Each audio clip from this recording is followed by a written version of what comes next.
Balita sa labas ng bansa, Venezuelan President Nicolas Maduro.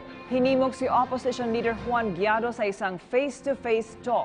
At 9 na individual na na-stranded sa baha, matagumpay na nailigtas gamit ang isang helicopter.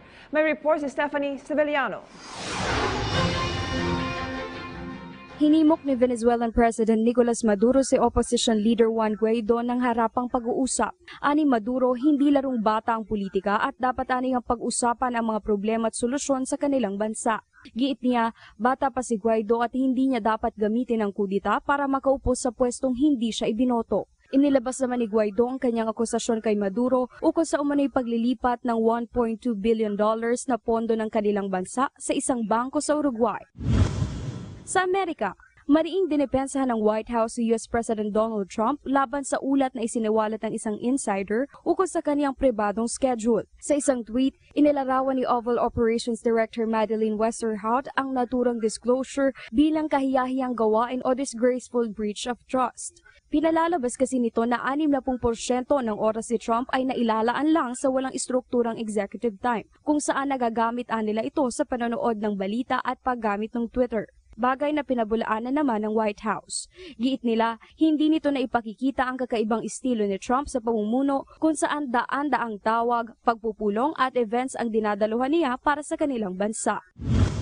Sa Italy, buong tapang na iniligtas ng Italian Fire Brigade officers ang 3 sibilyan at 6 na pulis na na-stranded sa baha. Gamit ang isang helicopter, matagumpay na nasagip ang 9 na individual na inaatake na ng hypothermia. Ililigtas sana ng 6 na militar ang 3 sibilyan nang biglang dumating ang rumaragasang baha mula sa Reno River, dahilan para tumaas ang tubig sa kalsada.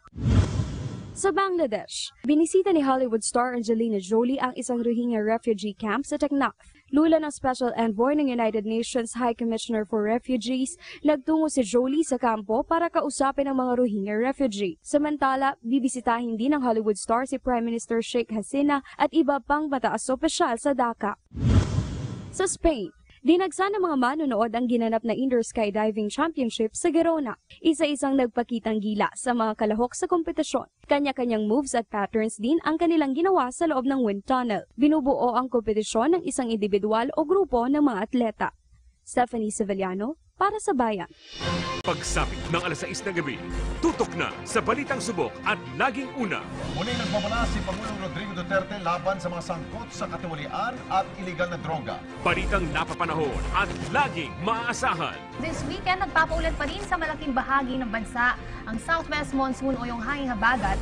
Balitang masusing kinalap para sa kapakanan ng mamamayan. Mahigit 100,000 trabaho sa loob at labas ng bansa ang naghihintay sa mga job seeker.